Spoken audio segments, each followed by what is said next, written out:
It's my biggest mail haul since joining the community, and Booktube made me do it. Ah!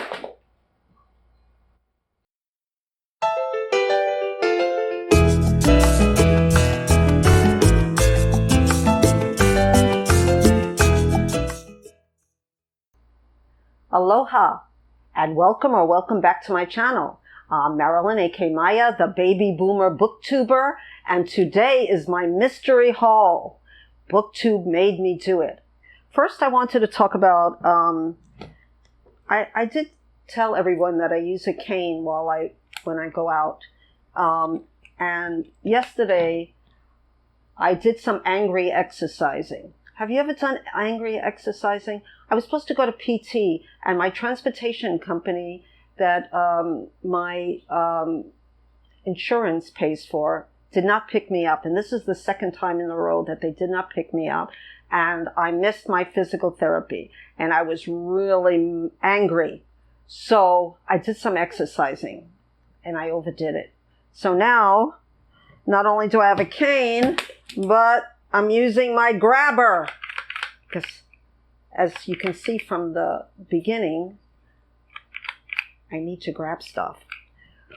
Well, let's go on. Let's start with the mystery book haul. First of all, let me say that it's not going to be as large or even 1/4 as large as Daniel of Guilty Feet. He did a 4-part mystery book haul where he didn't know the stuff that he had sent to England because he lives in Israel. And that's exciting. He said it was like Christmas, even though he never celebrated Christmas. And I kind of felt this way with my few little books. I mean, for me, this is a lot of books because I bought them. So I wanted to save them. So every time I would get a book, I would just put it in the corner and say, I'm going to save it and have a book haul. But it's time. I have a June haul to show you. And now all these books, I don't know if I'm going to get to read them in June, but I hope so. And I hope that my over-exercising doesn't slow me down any more than I'm already slowed down. I'm going to start with the Discover books. I just discovered Discover books, and they're not part of the evil empire. So I was told that it's a good company. So I'm starting to buy more books from Discover Books. So the first book, let's see what it is. Oh, H is for Hawk. I heard about this so much on Abookolive from Olive. She loves this book so much. I don't know if I have, a love of hawks in particular, but I do love animals. I have dogs, and I used to have cats. And it says it's the winner of the Samuel Johnson Prize. I have to look up. He sounds familiar. Samuel Johnson. Okay. It's also a New York Times bestseller. And from what I can remember about it, it's about a woman who starts raising hawks. And I should know more of it about it since I saw it so much on Olive's channel.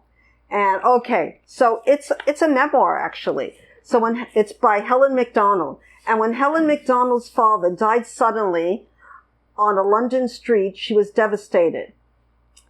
An experienced falconer, Helen had been captivated by hawks since childhood. She never before been tempted to train one of the most vicious predators, the goshawk. But in her grief, she saw that the goshawk's fierce and feral temperament mirrored her own. This sounds really fascinating. So I'm looking forward. It's a memoir, which makes it even more exciting to me because I write memoir. Okay, let's go on. The next Discover books, it's smaller, so I'll get out my trusty glasses, is Lady's Bane by Patricia Wentworth. I've been reading a lot of Miss Silver books, And I've got a lot of good recommendations by Lil from Lil's Vintage World. And I guess I wanted to buy this for some reason. And I don't think they had it in my library. And there's not much about it. Okay, here it is. Immediately on her arrival at Lady's house, Lone Muir realizes that all is not right with her newly married sister, Allegra. The town of Bleak is charming, but the medieval manor house itself, known by a sinister local legend as Lady's Bane, is full of gloomy depths and twisting staircases. So Miss Silver, hired by Allegra's godmother to investigate, and I can't go any further because someone at Discover Book decided to put a tag on it. But it sounds interesting. I've been loving the Miss Silver books that I've been reading, so this sounds like it's quite a longer book than usual. Okay, my next Discover book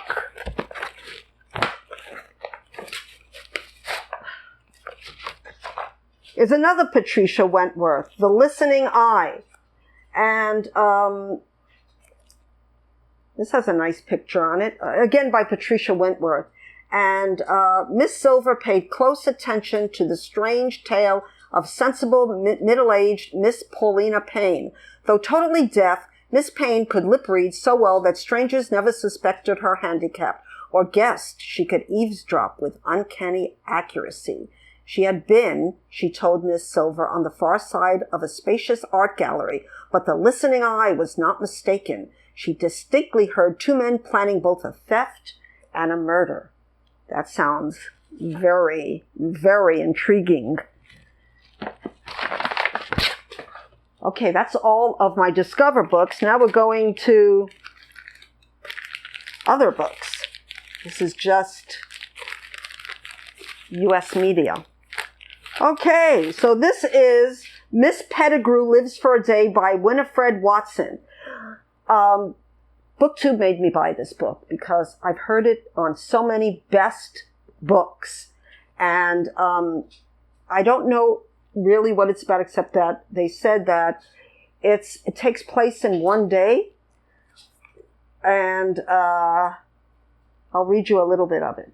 Miss Pettigrew is a down-on-her-luck middle-aged governess sent by her employment agency to work for a nightclub singer rather than a household of unruly children. Over a period of 24 hours, her life is changed forever. So I was right in that this book takes place in 24 hours. And I'm wondering why it's on so many Booktubers' best of list. So I'm looking forward to reading this. I might not get to read this in June. Like I said, I have a big June haul coming up with also some Pride books. So next, this is from Book Depository. And it's my first time that I've used Book Depository. And I think they're a British book firm, and they send books to everywhere without charging too much. That's what I know about it so far. And this one was, I think I got this also from Lil's Vintage World, and it's called Our Spoons Came from Woolworths by Barbara Comyns. And wow, it's introduced by Maggie O'Farrell, and I just have a Maggie O'Farrell book, Hamnet, for my June haul. It's a secret, but now you know. And this is a Virago Modern Classics, and it's written by Barbara Comyns. I don't know, Comys. And she was born in 1909 in Bidford-on-Avon.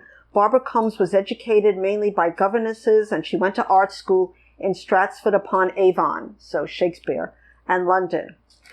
So it tells more about, she had about 10 books, and I guess because Woolworths, when I was growing up in New York in the 50s, meant a lot to us.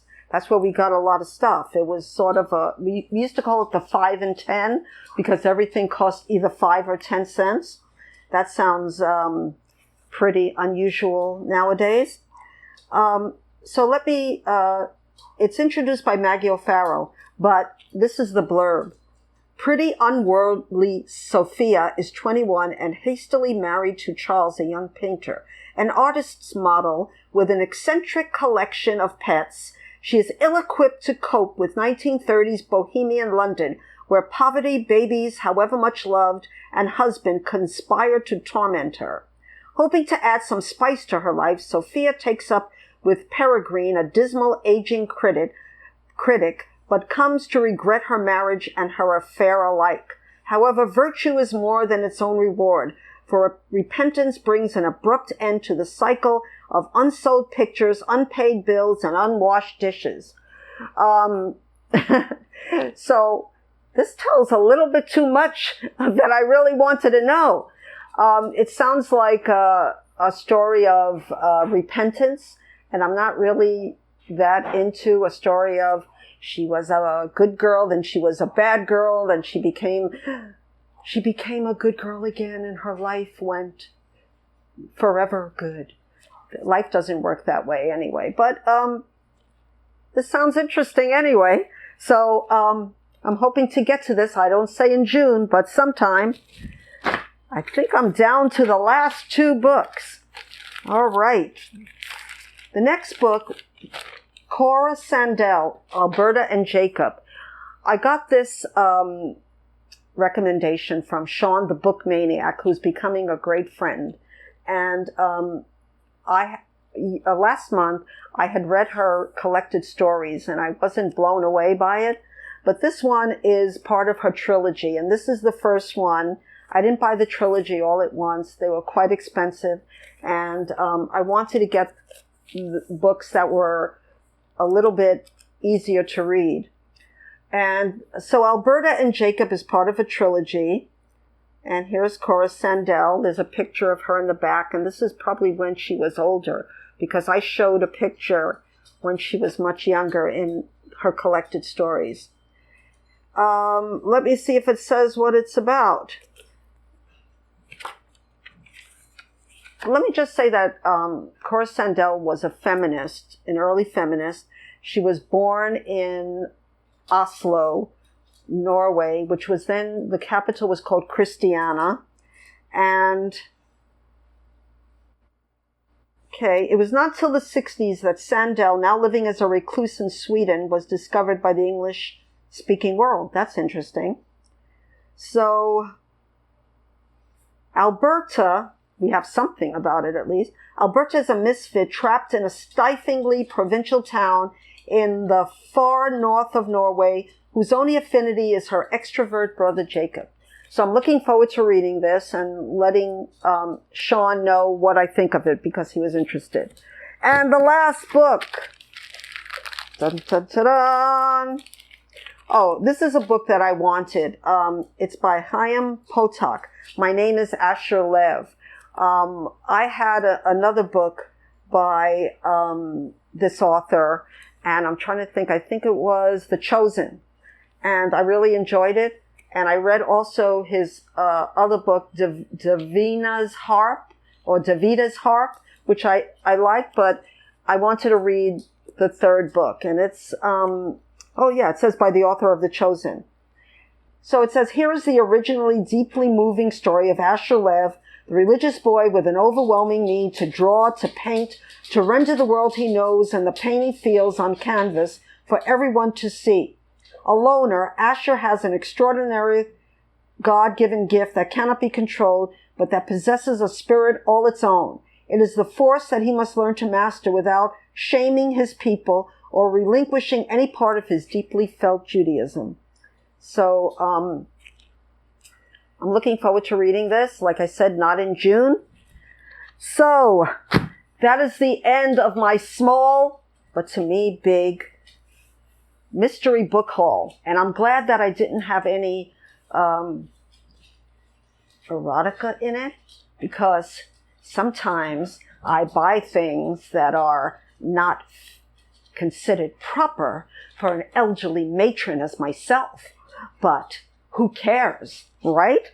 Okay, so until we meet again, which is going to be very soon because I haven't even done my June